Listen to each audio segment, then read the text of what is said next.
After being hospitalized and recuperating at my parents' home due to an illness contracted from my husband, I returned to our apartment for the first time in a while to find a pile of unopened mail. Among the stack was a termination notice for my husband, Kevin. What in the world happened? I decided to give him a call. Alice? What's up, calling in the middle of the day like this? Just had something to ask. Where are you now? At the office? I'm in Miami for a business trip today. You got something to say? I'm in the middle of a meeting, don't bother me now. Sure. As I weakly responded, the call ended. This is ridiculous. What is he up to? Confused, I called his former boss, Mark. After hearing the story, he was shocked and offered an explanation. He also added, Alice, are you planning to stay at your parents' place for a while? Yes. I'm thinking about divorcing him. I see. How about we join forces then? His words ignited a spark of retaliation against Kevin within me. My name is Alice Thompson, a 38-year-old housewife. Though, I'm not exactly a housewife, nor am I employed at the moment. What do you call a housewife who is recuperating at her parents' house? About 6 months ago, I collapsed at work and was rushed to the hospital for emergency surgery. While my post-surgery recovery has been positive, various circumstances led me to quit the job I had. Now, I spend my days recuperating at my parents' home in the neighboring state. Kevin and I used to work at the same trading company. I met him 10 years ago. He was a promising salesperson in the company, and I was part of the administrative department. We had no particular interaction before that. Our relationship started unexpectedly at the company's New Year's party. In a company with many employees, it was customary to rent a hotel hall for a standing party. During the party's bingo game, we both won at the same time, which led to our first conversation. Our relationship developed across different departments, and we got married in less than 2 years. Perhaps the fact that I was nearing 30 also played a part in deciding to get married. He visited my parents' home, a traditional woodworking shop in the neighboring state, to formally ask for my hand in marriage. During that visit, my brother, who is 4 years older, sternly warned him, if you make her unhappy, I won't let you off easy. His intimidating presence is something I still remember vividly. He was already married, but even my sister-in-law cheerfully says, you have a sister complex.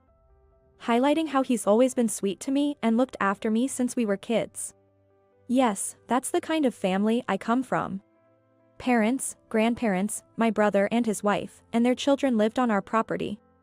And it's not just that. The artisans lived with us as well. Our family home sits on a large piece of land.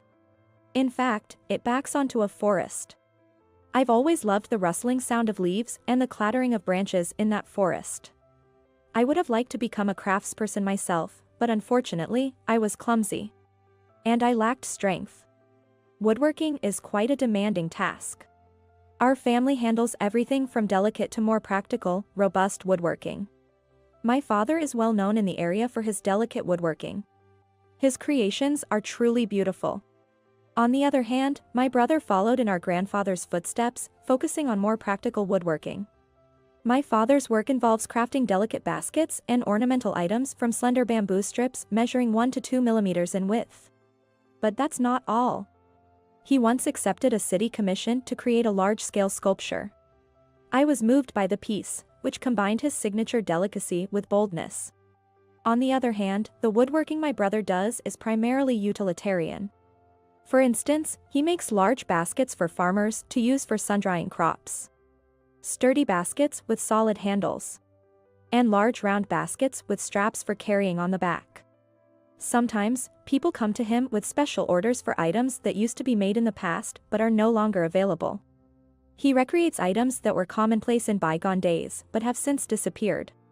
Growing up watching our grandfather work, my brother chose this path, distinct from my father's. The way he skillfully splits the wood he's cut into equal parts to make several meters of bamboo strips, and swiftly weaves a basket, is truly admirable. But Alice, don't get too close just because it's interesting. He would often warn me. When I asked why, he'd say, wood is flexible and soft. But the thin strips you'd handle with your bare hands can cut you. Through his training, his hands had become tough, immune to minor injuries. However, I once cut my finger on a bamboo strip less than 1 millimeter thick while trying to weave a round basket. My brother made quite a fuss about it. If I weren't so clumsy, I would have made it myself. Before that, you'd need the physical strength. Indeed, that was also a factor. Cutting, carrying, splitting, peeling, weaving, the wood is heavy before it dries. These tasks require significant physical effort. That's another reason why I gave up. It was because I gave up that I went on to find a job outside and then got married. But perhaps that marriage was only truly harmonious in the beginning. It was about 6 months ago that I fell ill. There were indeed some warning signs regarding my health. But I found it hard to speak up, especially with Kevin always so busy. And not just to him. To my in-laws as well.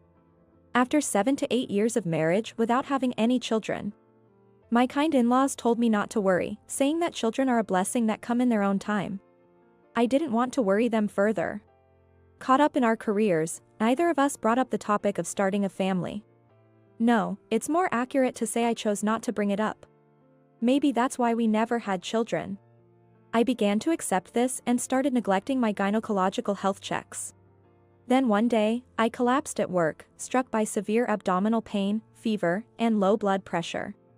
When I regained consciousness, I found myself in a hospital bed. Pain coursed through my body as the anesthesia wore off. According to Dr. Miller, who was in charge of my case, I had developed peritonitis. I was rushed to the hospital for emergency surgery. The whole situation came as a shock to me. Indeed, I hadn't been feeling well at the time. Especially regarding my gynecological health. I've always had difficult periods, so I thought the discomfort I was feeling was just part of that. But I was wrong. Chlamydia, you say? It was an unexpected diagnosis of a sexually transmitted disease. And from it stemmed other complications. Cervicitis leading to pelvic inflammation and eventually to peritonitis. He mentioned that the diagnosis came a bit too late. Kevin was promptly tested as well and turned out positive. In his case, however, it hadn't progressed to a full-blown infection. Since getting married, and even a few years before that, I hadn't been with anyone else. And the symptoms started appearing only in the last year or two. That meant Kevin was the only possible source. He did say it was tough on me being in the hospital, but he didn't say much more than that. Even though this situation made it certain I could never have children. I was upset, but at the time, I didn't confront him about being the cause.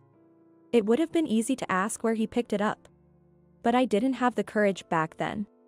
I tried to convince myself that maybe it was just a mistake during a moment of weakness, perhaps due to stress. I later thought how naive I had been. Regardless, it was clear he had been with someone else. During my hospital stay, I was mostly in a daze. The fact that I had contracted an STD and the certainty that I could no longer have children weighed heavily on me. I had given up on the idea of having children. But that was due to the dwindling relationship with him, not because of any physical issues. I never expected my body to put a full stop to it. I spent my days in the hospital bed engulfed in melancholy. Often, I found myself gazing aimlessly out the window. My mom came from the next state to be with me, but given the nature of my illness, we both ended up speaking very little. Then one day, Kevin said he would come to visit me. I was surprised he could come during the day but also pleased. I was hospitalized for a while, treated as being on medical leave. Days passed without seeing any familiar faces other than my mother's. My boss visited once, but we hardly spoke about the illness, making the conversation awkward. My colleagues from my department must have been too busy to visit, given my absence. There were no signs of anyone coming to visit. Of course, that was to be expected. Yet, I felt incredibly lonely during that time. So, I found myself peering out the window, eagerly awaiting Kevin's arrival. With each bus that came in, I scrutinized every individual who disembarked. Eventually, a car stopped in front of the hospital, and a familiar figure stepped out. It was Kevin. Maybe he got a lift from a colleague? As I watched, I caught my breath. He walked around to the driver's side, leaned in, and kissed a woman through the window. As they parted, she waved at him, her face slightly visible. It must be a mistake, a stranger, I must be seeing things. With that thought, I returned to my bed, and soon after, he arrived, asking if I was feeling any better today. I suppressed my urge to ask why he was here and engaged in conversation with him instead.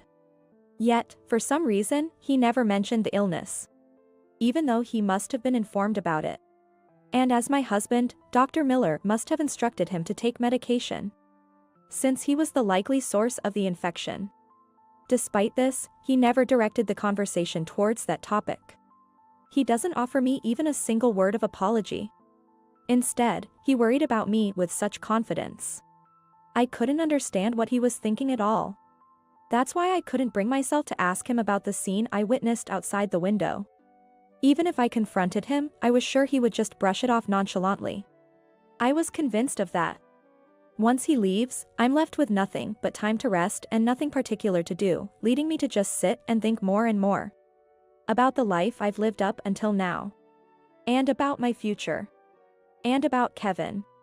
Was he really always busy with work, hardly ever coming home? Why didn't he seem to want children? And what about the future? How should I proceed now that having children is completely out of the question? How can I face his kind parents and tell them? Despite knowing he is at fault, I couldn't help but blame myself, dwelling on these thoughts day after day. One day, my brothers came over with my sister-in-law. It was their turn to give my ever-attentive mother a break. "You look surprisingly well, Alice," she exclaimed as she hugged me. "When we heard you collapsed and had emergency surgery, everyone was in a panic," my brother said, carrying some personal items my mother had asked him to bring. "But really, how terrible. What's he doing now?" He looked around irritably. "He's as busy as ever with work. You know, he's the head of the sales department now. But still." He seemed dissatisfied. "Alice, why don't you come home for a while after you're discharged? Dad and Mom are worried about you going back to your place alone." "That's right. You should just relax and let us take care of you for a while," she suggested. I thought that might be the case. After all, being alone and lost in thought wasn't a good situation for me. After being discharged, I moved some personal belongings and my computer out of my home with the help of my brother and his wife. I told Kevin I wanted to recuperate for a while. And also that I was leaving my job. "Yeah, you should take it easy," he responded, his reaction seeming detached given the magnitude of the situation. And still, I couldn't ask. Where did he pick up the disease? How much had he played around before we got married? Or even after? Who was the person who drove him to the hospital? There were so many questions I wanted to ask. But at that time, I was too scared to hear the answers. After moving back to my parents' house, I started sleeping in a separate guest house. My family home has a few small detached units, just enough for sleeping. They are meant for the young artisans who live and work with us. Located in the countryside of the state next to New York, far from the city's hustle and bustle, my family home is in a secluded area, making it a tough commute for young artisans. Going out for groceries requires a car. And since I don't have a driver's license, my sister-in-law takes me along when she goes shopping. My parents suggested I could just sleep in the main house, but there are my brother's children. 3 lively elementary school kids, a girl and 2 boys, it's quite lively. In this area, neighboring friends can only meet by racing their bicycles up hills. When these children return home, the siblings together create quite an uproar. And now, it's painful for me to see such children. I had casually hoped that someday I could have children of my own, but now that's become an absolute impossibility. I do love children. That's precisely why I find it hard to be around them at the moment. So, after meals, I retreat to the guest house and have started organizing files on my computer. Since there's no TV in the guest house, I've also started watching more videos than I used to. Eventually, I discovered a surprising demand for nature videos. On a whim, I recorded the rustling leaves and the clattering of branches with my phone and posted it on social media. To my surprise, the reception wasn't bad at all. Some even commented that the sound quality was good. Encouraged by this, I decided to start a video streaming channel as an experiment. Despite being new to this, the response wasn't bad. It seems many people find the same solace in these forest scenes as I do. I began to invest in equipment bit by bit from my own savings to capture video and sound. At night, I would edit this material and post it online every few days. This project gradually began to heal me. Initially, my parents and brother's family were puzzled by my activities.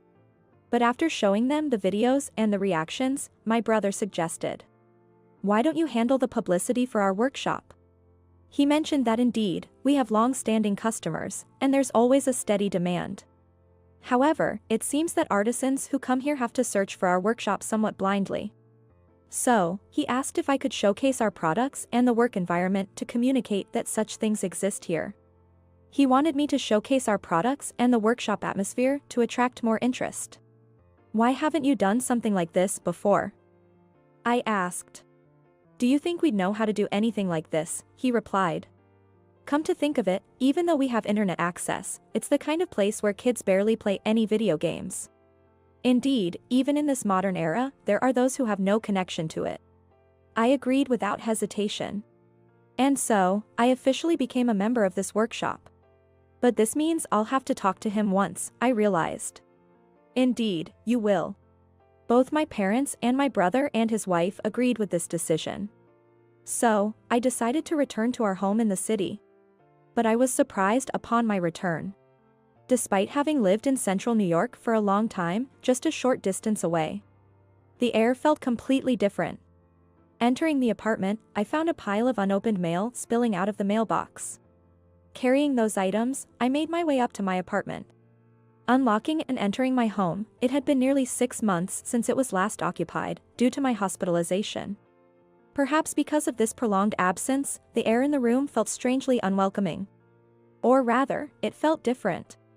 Unsettling. With a rustle, I set the mail on the living room table and opened a window. I needed to air out the apartment. When people live in a place, their unique scents permeate the space. But now, I couldn't detect the familiar scent of Kevin and me living here. Driven by a sudden impulse, I headed to the bedroom.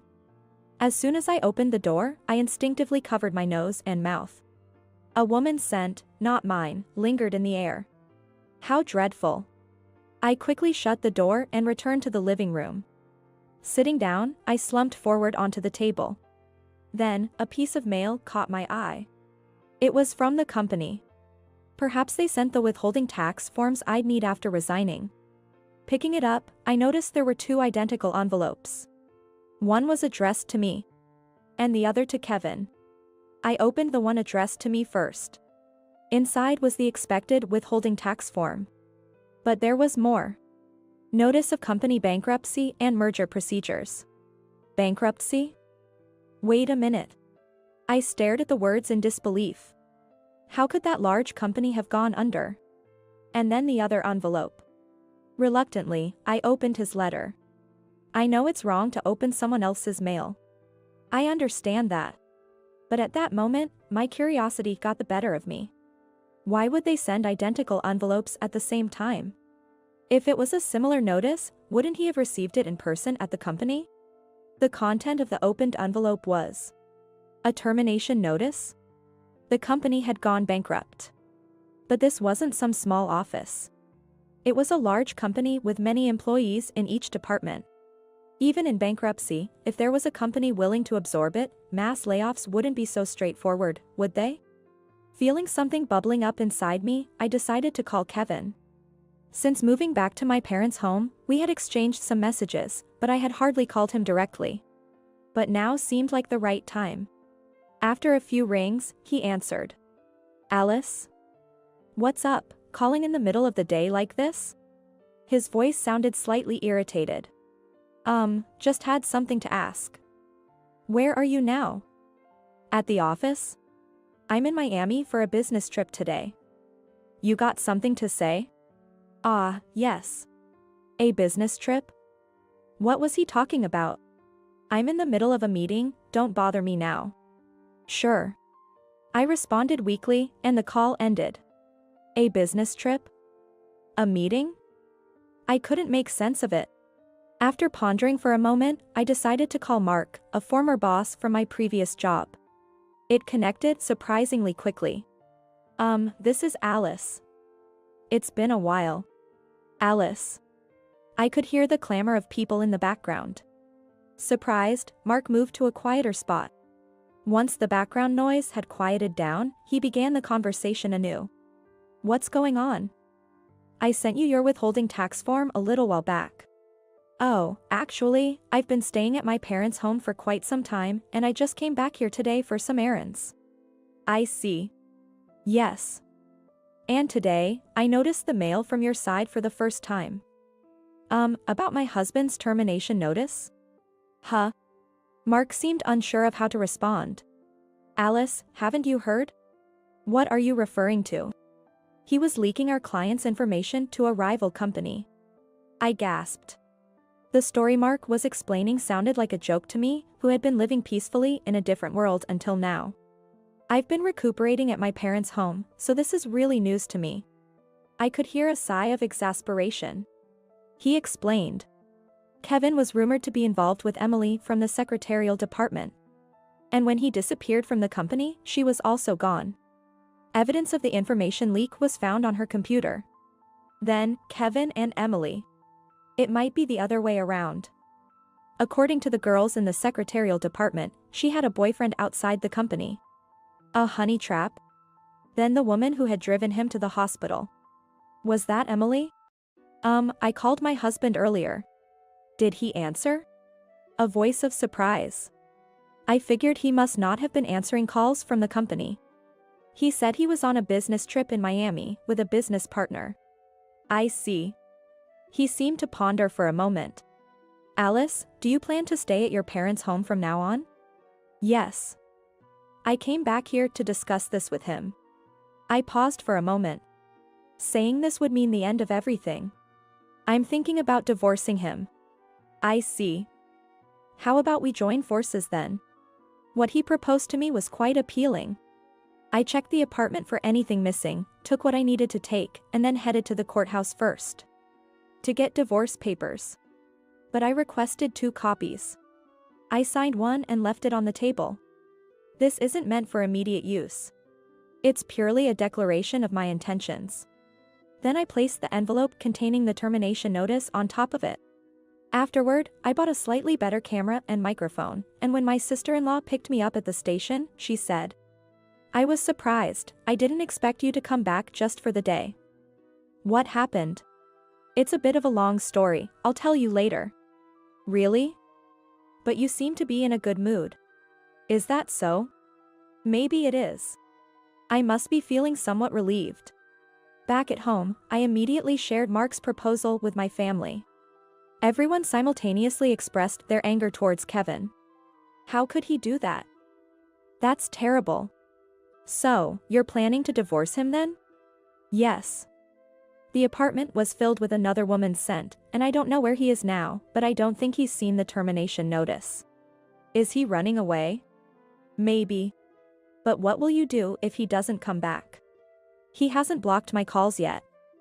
It seems like he's avoiding calls from the company though.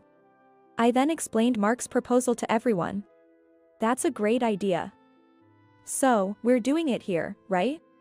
Can I tell the young artisans about this? Please do. He might act tough, but he's actually quite cowardly. About half a month later, Kevin and Emily finally showed up at my family home. Or more accurately, they were brought here.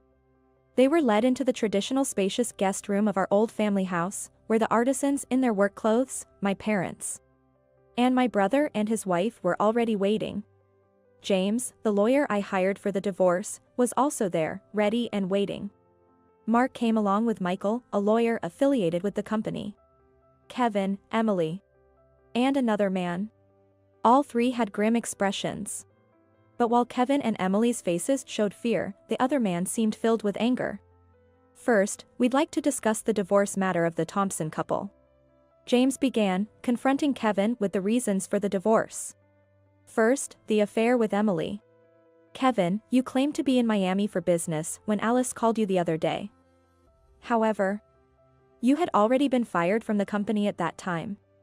Are you saying that's proof of the affair? No, that's just an additional point. A point? Yes. The affair is one reason for the divorce, but the main reason Alice is citing is that you transmitted an STD to her. An STD, you say? At that, Emily let out a shocked exclamation. What do you mean by that? You didn't know? I tried to keep my tone calm as I addressed her. No, what? You took him to visit me in the hospital, didn't you? How do you know that?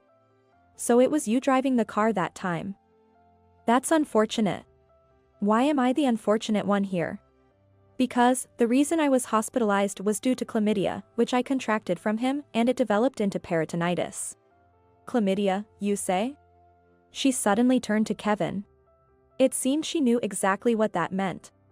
Yes, and as a result, I've become completely infertile. But you're still young, so if there was anything between you two, you need to get treated quickly, don't you think? What? Sweat glistened on her face. She looked between the two men. Why didn't you tell me about this? She muttered resentfully to Kevin. I had already started taking medication by then. What? You mean you started taking it when you went to see your wife? What about me then? So, you're implying there was a relationship between you two before that? James interjected calmly. So that's how it is, Emily. The other man glared at them with disdain. I did tell him to get data for me, sure. But I never told him to bring back a disease. And who are you? I asked. Well, that's where our part comes in. Mark leaned in. This is John, an assistant manager at the headquarters that absorbed our bankrupt company. He politely introduced himself to me. And why is he involved? That's because. Let me explain. I used Emily, my girlfriend, to gather information about your company. So, she was acting as a spy. Yes, I know it's a poor excuse, but I didn't direct her to take any specific actions. Indeed, it was just as he said, a lousy excuse. So, you didn't expect Emily to get involved with Kevin to this extent? I considered it a possibility, but I also thought she wouldn't go that far since she was with me. He must have assumed she wouldn't cross that line. As a result, the sales information Kevin provided brought significant benefits to us. So, one of the reasons our company went under is right here. Mark stated bitterly. Well, this company did end up absorbing ours, and except for the top management, it didn't really harm anyone else. It might even be better than our previous top management in many ways. Is that so? I sighed in relief, thinking of my former colleagues. However, it was wrong to go about it this way. What goes around comes around, after all. John said with a wry smile. Could it be, John? Yes, exactly that. I've been feeling off lately and got tested, and sure enough. At that revelation, Emily gasped, her eyes widening in shock. That's right. I got it from you. Then that means She started to tremble. Well, it's good it was found early, but how long were you two involved? Don't you have anything gynecological that comes to mind? She could only moan in response for a while before suddenly raising her hand and slapping Kevin across the face. What are you doing? Shut up. It's your fault. Why didn't you tell me? That's because. Well, it's a difficult disease to talk about, isn't it? James intervened. We don't know where you contracted the disease, but it's clear that you transmitted it to Alice. That's the primary reason for the divorce. We will be filing for divorce and demanding alimony from Kevin. Not for the affair? The affair is obviously included. You're the one who brought the disease from someone else. But Alice could have had it, right? I used to visit the gynecologist regularly until I gave up on having children, to check if there was any issue with me. Indeed, it wasn't like we didn't spend any time together as a couple. It would have taken about a year for the infection to worsen to this extent. Which coincides with when I started skipping my gynecology visits after giving up on having children. During that time, you were frequently away on business trips. I don't know where you went or what you did, but you were certainly with someone else, weren't you? At our company, there are records that we didn't assign you that many business trips at that time. Mark added. Furthermore, both you and Emily will be sued for leaking confidential business information. That's why we brought Michael, the lawyer affiliated with the company. Me too. Of course. You were initially asked to do this, weren't you? But well, there's a bit of responsibility on our side regarding Emily's matter. We can somewhat defend her on that point. However, as a boyfriend, I can't forgive you for going that far. Why? I just thought it was for your sake. You thought pillow talk was the best approach? There were smarter ways to do it. I heard rumors about you not getting along with your wife. When I approached you, you fell for it easily. You were with me with that intention? Of course. John was always my main focus. Why would I seriously get involved with a married old man? At that moment. Enough. My father bellowed, silencing the room. What's all this nonsense about? Our artisans straightened their backs and stared disapprovingly at the disgraceful trio. Kevin. Alice has already said she doesn't want to be with you. Just sign the divorce papers already. Father. I've already contacted your parents yesterday. It seems you've been running away from them too. What? Your family said they won't help you at all. Is that so? Sign this. James placed another set of divorce papers in front of Kevin. That's when it happened. Suddenly, he screamed, stood up, and dashed outside barefoot. After him. My father ordered my brother and the artisans. Their trained movements were swift. We moved to the porch and watched the men running towards the forest. Then someone shouted, "Kevin," and a loud crashing noise followed. Kevin had stumbled into a pile of recently cut timber. Help me. The fresh wood, still heavy with moisture, had fallen on him, a pile of 20 or 30 logs. I sighed, resigning myself to the situation. Afterward, he fractured his leg when a large amount of timber fell on him all at once. He also suffered bruises in various places. Our divorce was successfully finalized. I sold the apartment we lived in to pay the alimony in one lump sum. After all, he would face more financial issues. The damage claims from Mark and the others. Since this is going to court, it's uncertain how long it will take or how much will need to be paid. With his injuries and the ongoing lawsuit, it seemed he was struggling to find employment. As for Emily, rushing to the gynecologist, she discovered early symptoms of chlamydia and was horrified to think what might have happened if left untreated. She too was fired from her job and faced an upcoming lawsuit for damages. John sought a lawyer for her, but their relationship appeared to have ended. Hearing all this, I was thoroughly disillusioned with his attempts to dismiss the disease. Since then, I've started working as a publicity staff for my family's workshop, alongside my video streaming. I enjoy showcasing my father's delicate crafts and my brother's robust utility items. Lately, I've even captured children engaging in simple woodworking on camera. Thinking about my health still causes some pain. But I can't dwell on it alone forever. The forest videos I've been posting continue to receive positive feedback, with comments coming in not just from within the country but also from abroad. Many people seem to enjoy those sounds that I so love. This has become my new purpose in life. I've also started having personal conversations with one of the artisans. While I'm not thinking about remarriage or anything, who knows what the future holds. The forest offers a different melody every day. I wish for nothing more than to continue these peaceful days.